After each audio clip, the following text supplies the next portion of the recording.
we're Twin Takeaways. I'm Aurora. And I'm Akira. And let's get started on some stories today. All right, so our first story is Petty Revenge, posted by Annie Oh Yeah. This story is called Scare Me During My Morning Poop. Ensue Petty Revenge.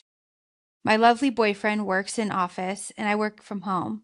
I prefer to have my morning bathroom time after he has gotten into his car in the garage to leave for work. He uses Bluetooth speaker in the bathroom, which is awesome. However, he frequently forgets to turn it off before leaving. So while I'm giving him a kiss and hug, have a good day, babe. I love you. I'm puckering. As I begin my sweet relief, his Bluetooth speaker will turn off with the sound of a man's voice screaming something like, going off. Let me just say, this speaker is great, but this portion of it is terrifying. It sounds like the Terminator is inside the house. It doesn't happen every morning. It's a very sporadic, meaning it scares the literal shit out of me, nearly falling off the toilet. The Petty Revenge is typically still in his car loading up his music for the drive to work, but for some reason my phone takes precedent over his in his car when I have my Bluetooth on and he can't turn it off until he gets to the end of the street. So I play Pink Pony Club, great song, just not his cup of tea, and he can't turn it off until driving a block away. Scare my poop, you get the Pink Pony Club. It's a good one. I like that. Also, Jam. Now it's going to be stuck in my head all night. Yeah, easily gonna be stuck in my head the rest of the night after hearing just the word of the song. Yeah, I've had that happen to me where Nick would play some kind of heavy metal song, and I'm literally about to poop myself on the toilet. Luckily, I'm on the toilet. Yeah, it's the one positive about living by yourself. You don't have anybody to connect to your things, so you're good. It's only your music and your music only. Your bops and your bops alone. Until one day I'm gonna get in the car and it's gonna connect to my phone, not.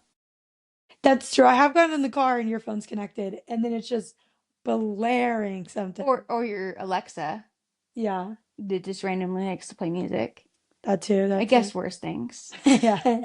I would rather know who's playing the music than just Then a Alexa. haunted Alexa. Yeah. Top comments, Pink Pony Club got some bite, but I think Baby Shark would really sink its teeth in. Try blasting that one next time when he leaves for work. Then I'll really learn a lesson. Yeah, that'll be stuck in your head for a month. I would just drive off the road. Gotta go, man. Yeah, I'm not listening to Baby Shark. Yeah. This may be I the most agree. creative shit post since the poop knife story. Uh-oh. Lots going. Okay. Let's give a read. All right. I'm actually gonna start with. All right, we're gonna do a paranormal now. Kind of switch things up. Go from funny little poop story to now a paranormal, little spooky. This one is on the Reddit thread of paranormal, and it's by Parallel Lines. Should I be concerned? So I've been staying at my boss's house whilst he's away, essentially house sitting here and there, but also to ease my commute as I've been living back home with my parents out of the city. He lives in an old Victorian style place in London. For context, I'm in the sticks. In the past, I've had the sensation of feeling like I'm not alone, but wasn't alarmed as I'm not familiar with spirits. I'm 99.9% sure I've seen one at a friend's farmhouse in a window when I was around 18. And a few other weird things have happened over the years. Anyway, after feeling like I was being watched ever so often, I'd hear footsteps again, and weird, but not really alarmed. Then a few months ago, I was packing a suitcase and I went upstairs to grab some things, and all of a sudden it's like someone breathes in my ear. I bolted. Anyway, since then I've been a bit on edge, but it's calmed down. Last week was the first time I stayed there, and I was a bit nervous, and nothing happened, so I thought, great, maybe something was just trying to make itself known, and it's accepted me. Then last night, I was in the bathroom thinking the exact same thing, like, "Oh, nothing to worry about. This is great. Glad it settled." All of a sudden, the door is shaking, like someone is trying to get in. To do this, you have to grab the handle. Since then, I've tested any way the door would more, and only to do it by literally grabbing and shaking it. I was petrified. Slept with the lights on it all night. Called my friend at the house this afternoon as I've spent the day there and calmed down. As I'm telling her, her phone switched itself off. Perhaps that is a coincidence, but super strange. Should I be concerned? After it happened, I just said to the room that was not okay, and I have heard people say you should tell the spirits off. Haha. No. Yeah. No, thank you. Yeah, definitely. I would say be a little concerned. I guess if you want to keep staying there, teach their own. But I definitely would be prepared Yeah. to know that you might be I would followed be that around. Jordan Sparks meme. Na na na na na na with the heels. Yeah, Out. yeah. Out. Gotta go. No. Her phone shut off. Maybe coincidence? No. Yeah, I'm pretty sure it's not a coincidence. I'm pretty sure that's a strategic thing. I think it's trying to get out. Yeah. Yeah, because I feel like each time it's escalating, I think you need to run. So before it was like a warning, and now it's telling you, do not stay here. Okay. Bye. You gotta go. You come in, you house for a couple hours, make sure the house is good. You water some plants, That's and you right. bounce. Yeah, you won't catch me in an old farmhouse. You just won't. Well, the farmhouse is where her friends, she saw a ghost in her friend's farmhouse. Oh yeah, at 18. But this is his Victorian style house in London. Oh, She yeah, lives no. in the sticks. Almost all of London's haunted. I guess you can't get away. Yeah, I mean, It's like moving to Boston. You I mean, just they have all to those be tunnels underneath you that are haunted. Yeah. Get a little spooky. So I mean, I guess I wouldn't be scared that it's haunted, and that's probably why she brushed it off. The fact that it's now coming out, shaking trying to get in the bathroom on you, that's enough for me, dog. You got to go. Like, I'll burn all of London down. yeah, man. I'm like, I think you got your own house from now on. I think you need to hire somebody, or I can come over here and there, but I'm not staying there. What's the number for Ghost Adventure? Yeah, dude. I Ghost Adventure's house calls to get on the line. I need Aaron. Hello? Aaron, help us, Aaron. Yeah, man. Crazy stuff. That's a good one though. It's an interesting London's gonna be interesting. It's an interesting place.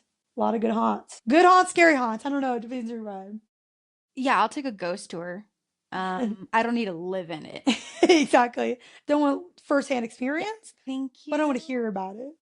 Thank you, but no thank you. Fast. Yeah. All right, I got one from Malicious Compliance, All hosted by Luna Dooley. Boss said we must take lunch at noon. So we did. At my old job, we used to have flexible lunches. Could go any time between 11:30 and 2. Just made sure someone was covering. Worked fine. New manager comes in and says everyone must take lunch at noon. No exceptions. Okay then. 12 hits. We all just walk away. Phones ringing, customers mid-sentence. Not our problem. Boss looked panicked, trying to handle it all. By the time we got back, it was a complete mess. Next day, new rule. Lunch between 11:30 and 2 is fine.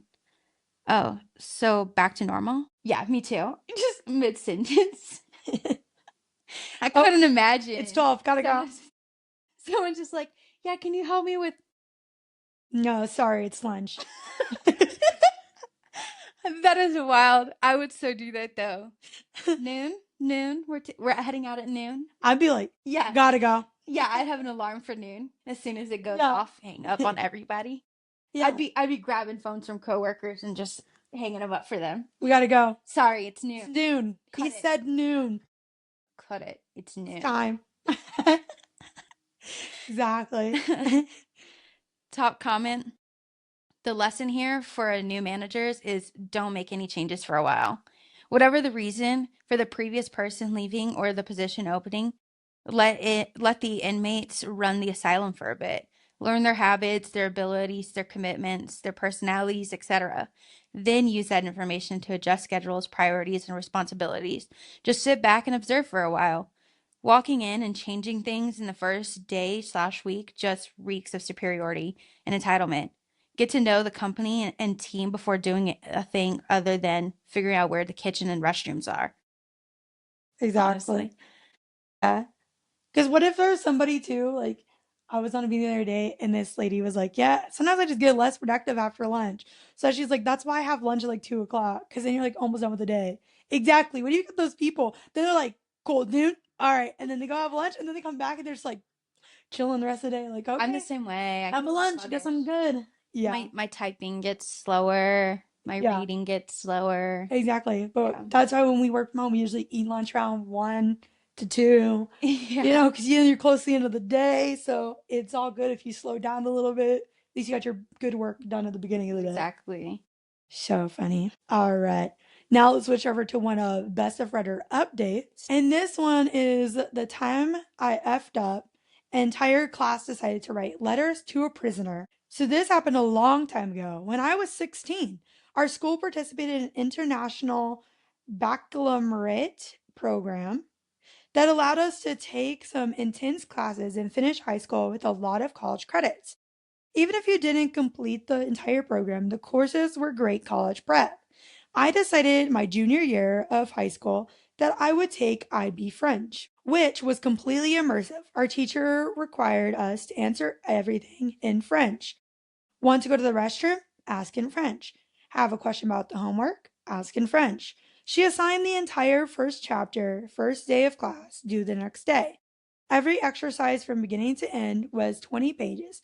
The class originally had 20 people signed up. However, the assignments left the class with only 5 of us. With students willing to put in the work, our teacher worked hard to give us an all around education in French.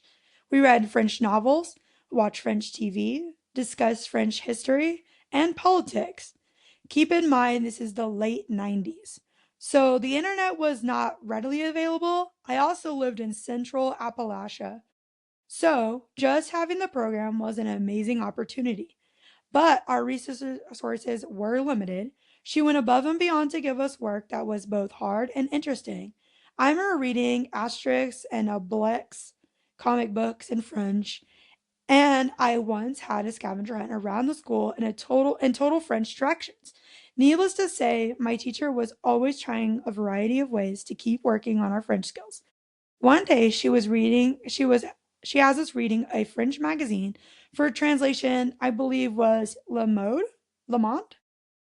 And in the middle of class, she tells us she has a great idea. While we were working, she was looking into the classified section of the paper, just curious to see what is sold, who is interested in what topic, etc.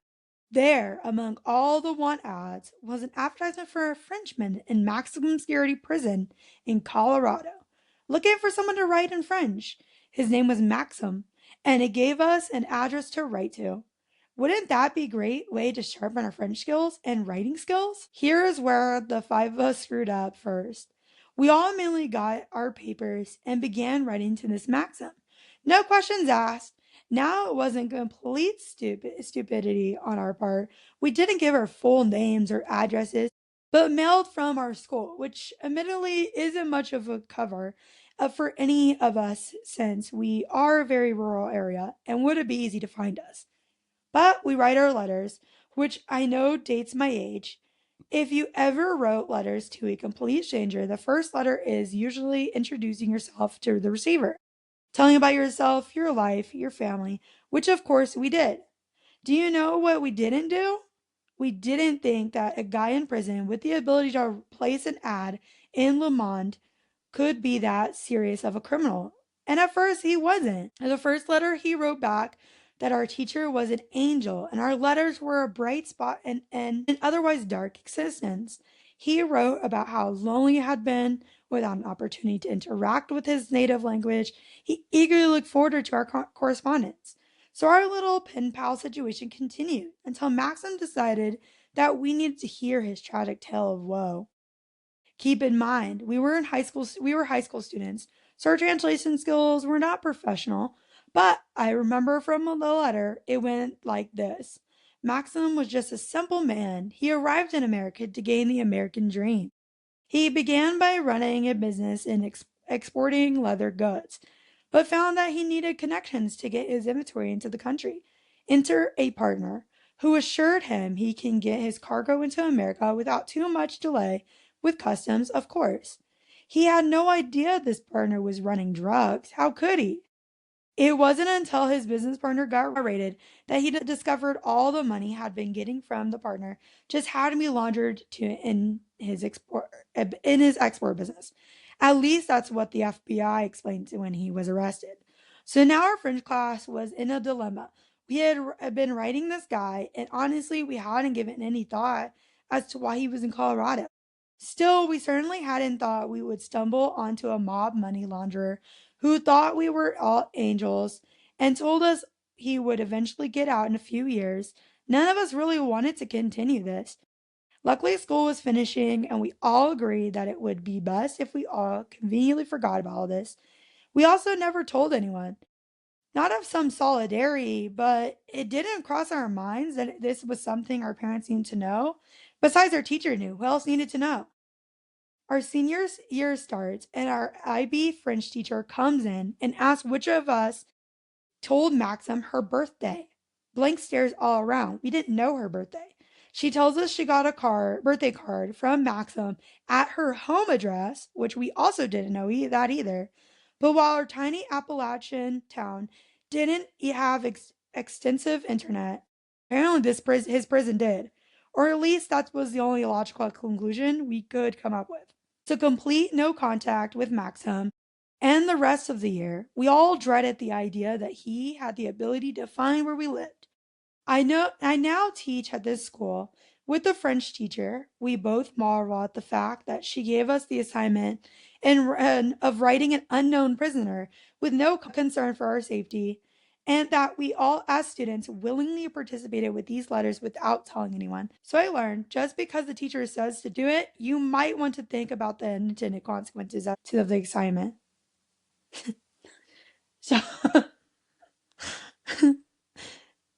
so imagine being that time period where you're seeing it in a magazine and you're just like, maybe we should just write to this prisoner in Colorado. Yeah. And to never think, why is he in prison? But, it'd be a great assignment is to write this poor guy who's asking for friends. Yeah. He must not be that bad. Well, he thought if he can get an ad in the paper, he can't be that bad. Which I don't know if that should be your first thought. I think your first thought should be, what did he do? I don't know if that's just weird for a prisoner in general to be. Yeah, you gotta think in the 90s. I mean, yeah, no, in the 90s, yeah, I get it. People were thinking criminals at that bad. It's true. And if you're in a small town too, your not first thought's not like, oh, hardcore criminal with like mob connections. He's legit. Yeah, it's not your first thought for sure. I mean, all the other assignments sounded really cool. This assignment sounded cool at first. Yeah, this teacher's on a dope, so I get why they just went with her what she was saying. They're like, oh, cool, she be knowing good assignments. Yeah. I mean, to get it. She had a cool scavenger hunt, so why not to write to a prisoner? Yeah. Up the notches. All right, so the comment says, have you ever looked him up? It'd be interesting to find out what he did. True. Yes, actually, the French teacher, who is now my coworker, would look him up from time to time to discover the end of his prison sentence. It was like 5 to 6 years later. He was deported back to France as soon as his sentence was served. Because she kept tabs, she also learned there was a lot to his list of crimes that he downplayed in his letters. His deportation was the last thing she could find. Yeah, I'm sure he didn't go into detail of the worst parts. Yeah. I'm sure it was only I mean, honestly, he made it sound like he got framed. And like, yeah, most prisoners are probably gonna be like, I didn't do it. Or be like, they kind of pinned me for more things when and I really no way they're like exporting goods. First of all, in not so much of a legal way, and it doesn't have to do with something sketchy. Yeah. This guy told you not to worry about customs. Already right there. Sketch. Yeah. Sketch. Yeah, if you don't know what's going on, you should probably be asking questions at that point. Definitely ask more questions. Another comment says, I don't necessarily see that as an F up, certainly not on your part, maybe a little on the teacher/coworker, but sometimes poor decisions make for the best stories and the best memories.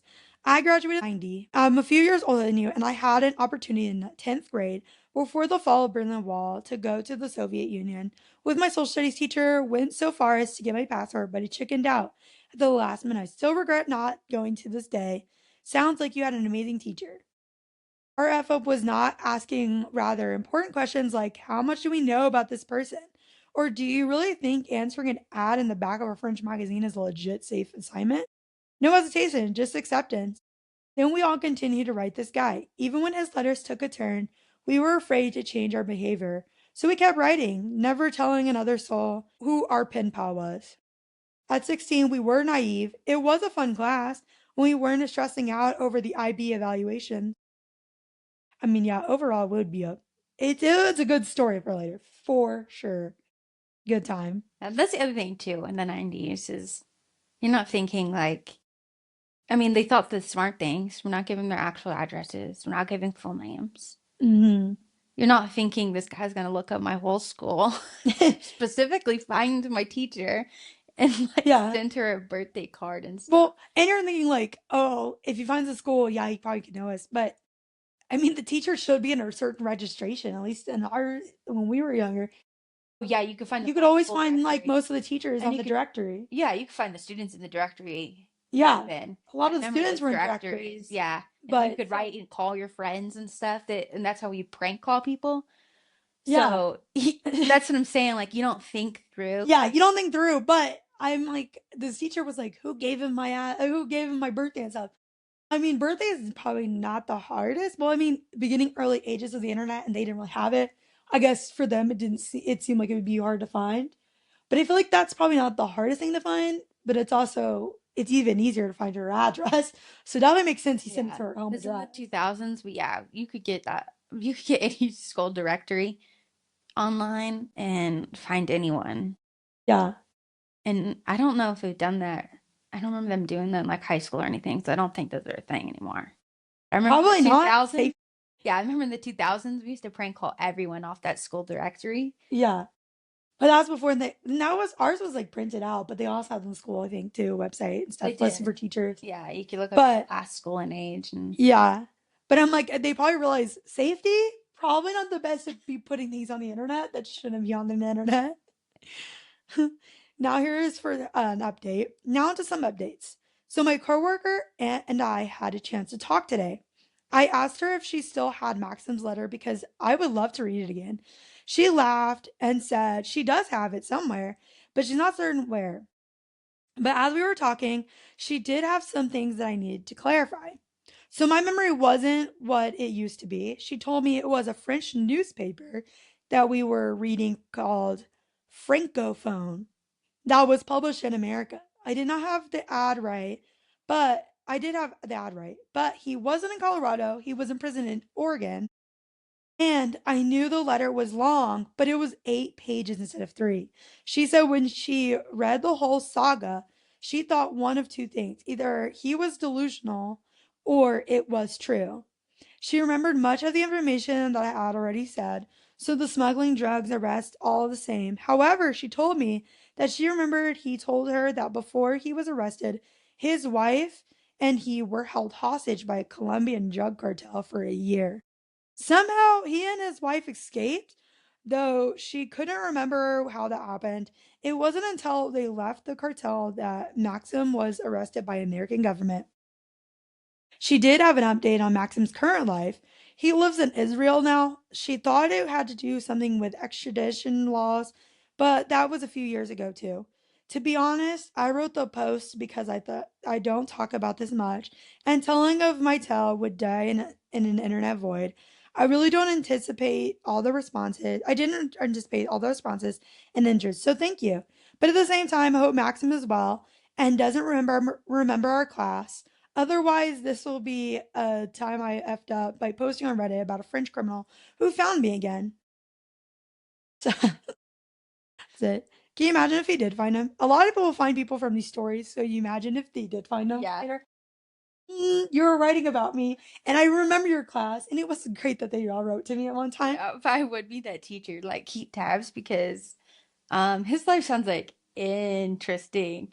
We'll also keep tabs. He knows where she Held lives. captive? What? Yeah. He said all this stuff about being held captive, somehow got away from these people, and now he knows where you live. Yeah. So he's got some kind of talent. I'm surprised that I didn't would. even stick in her memory.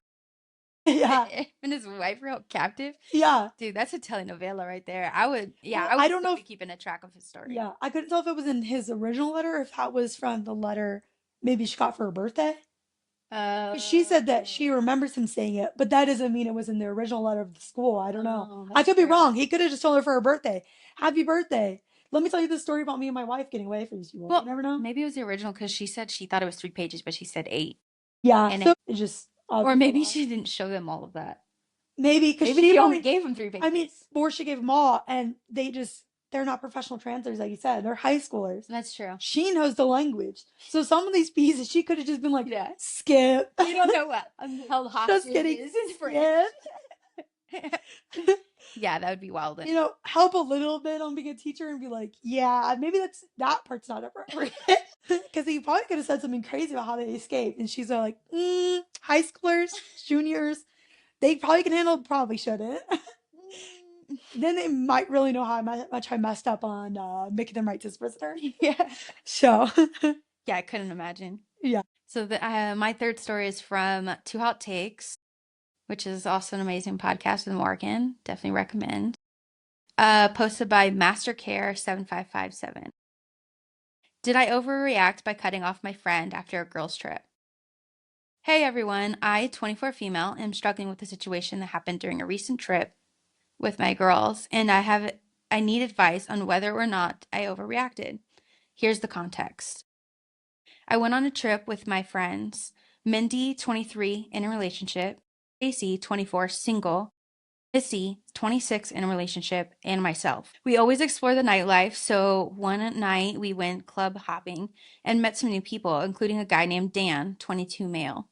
We noticed Stacy and Dan were getting close, so we teased her a bit. Out of nowhere, this fuckboy Dan asked Mindy if she's down to make out, even though he knows Mindy has a boyfriend. But Mindy declined and seemed upset about it, even though she's in a long-term relationship. The next day, Stacy and Mindy went out to meet Dan again. Missy and I stayed behind since we were tired. The following day, I found out Stacy and Dan had kissed. Mindy was teasing Stacy about it, but Stacy wasn't looking for anything serious. Then a few days later, Mindy revealed that she had snuck out at 12 a.m. to meet Dan and they had sex. We were all upset, especially because Mindy had been teasing Stacy to go pursue Dan as if she hadn't slept with him the night Stacy felt betrayed.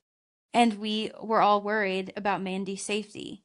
After the trip, I told Mindy I was so disappointed and needed space, so I unfriended her on social media. Mindy noticed and confronted me, saying I overreacted because I am not the person she cheated on, and I'm not Stacy. I felt invalidated and stuck with my decision to cut her off completely. Part of me is so disgusted with her cheating because she was justifying everything to me when I told her how I felt.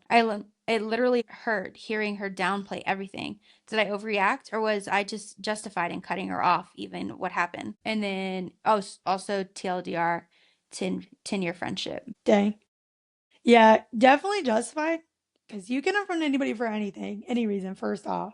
But second off, most people put a line at cheating. I mean, I would. I mean, if your friend cheats on somebody and does that to somebody, that's kind of like they obviously don't have any care for that person. They're supposed to be a person they're dating they actually really care about. So I mean, that means they just don't. It really shows they don't really truly care about people and like they're okay hurting somebody. And they also hurt your friend. Yeah, backstabbing a friend, that means you can turn around and backstab me later too, because I'm also your friend.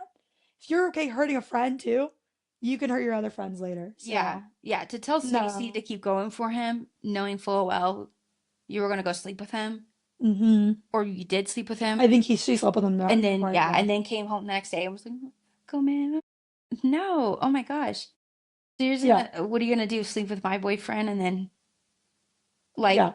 act like everything's cool and I should still be with him? Like, no. If you can cheat, first off, if you can cheat on somebody, I don't know how long she's been with her person, but if you can cheat on somebody and then invalidate everybody's feelings about it, then you could cheat on me as a friend. Like you could be a bad friend to me, backstab me, and probably still invalidate.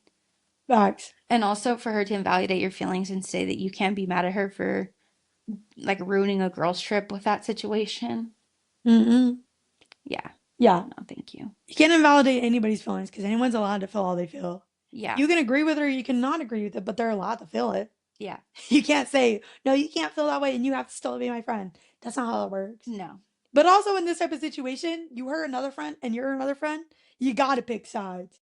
I feel like when a friendship splits like that, you gotta pick sides. Yeah. And obviously, you're gonna pick the person who wasn't being the terrible person. You're gonna pick. Yeah. So You're you're gonna just pick the out other there friend. having fun, talking to people, and then like the other one's supposed to be in a serious relationship. Yeah. Yeah. All right, top comments. If cheating becomes an acceptable part of your social circle, it'll bleed into all sorts of unseen avenues. Will any of your partners feel happy that you're chill with hanging out with the person that cheat?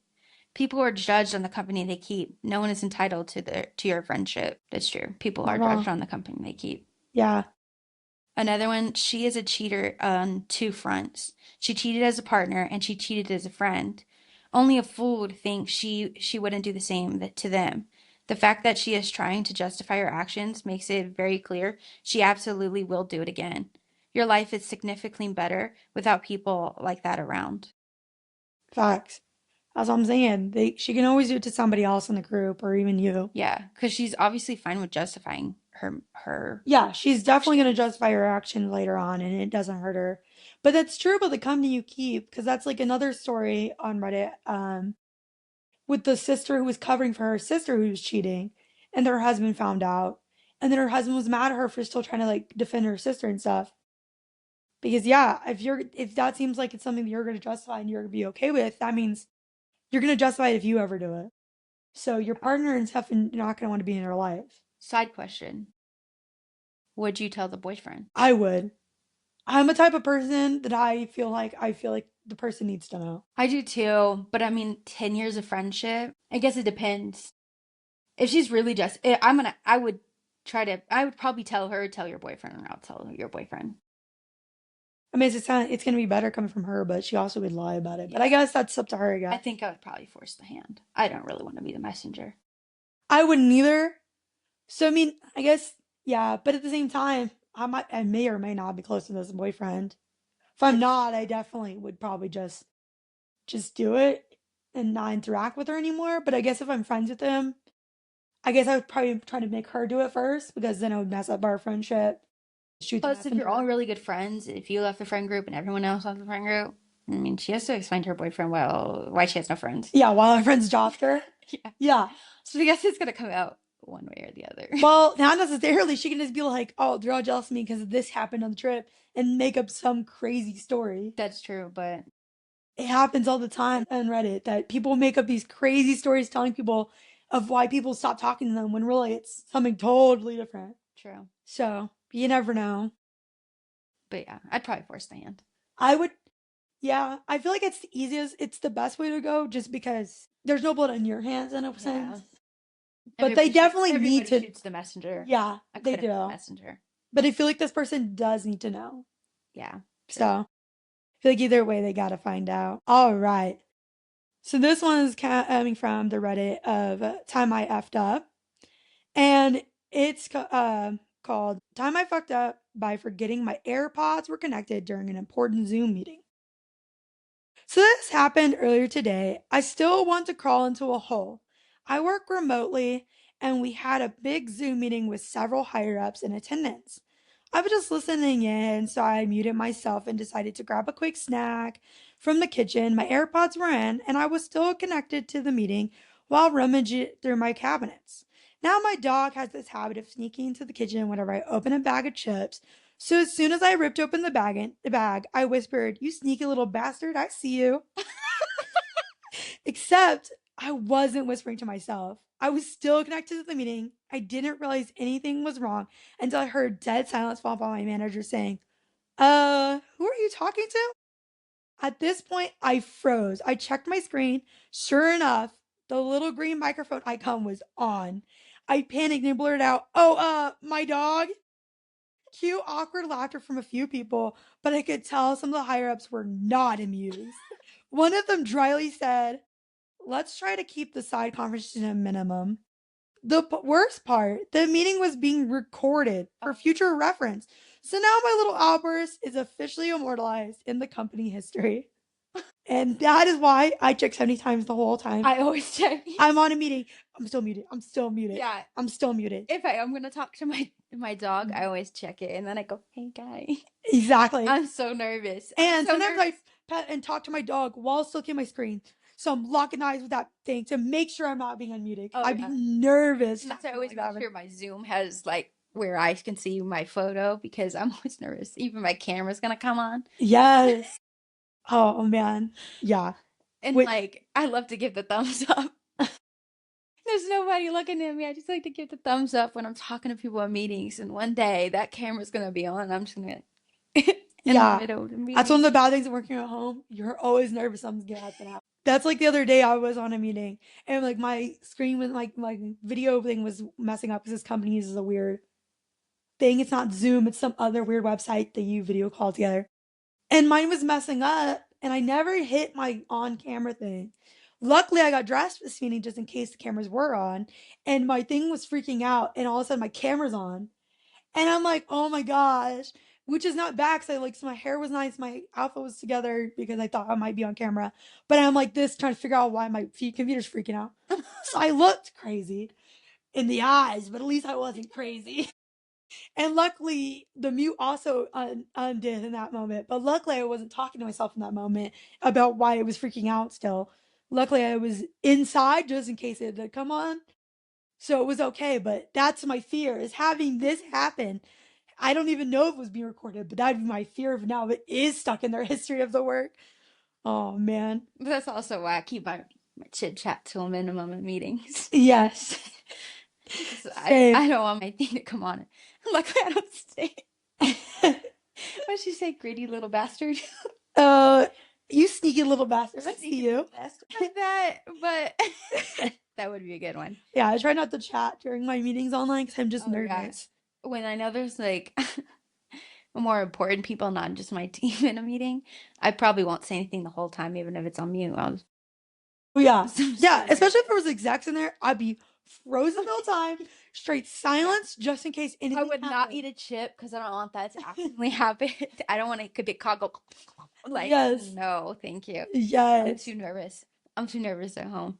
But I mean, I guess we have been talking in meetings and dad comes in talking to the dogs. Hey buddy. So I mean yeah, I might have been with clients. Still embarrassing. He comes in, hello everybody. That's my dog.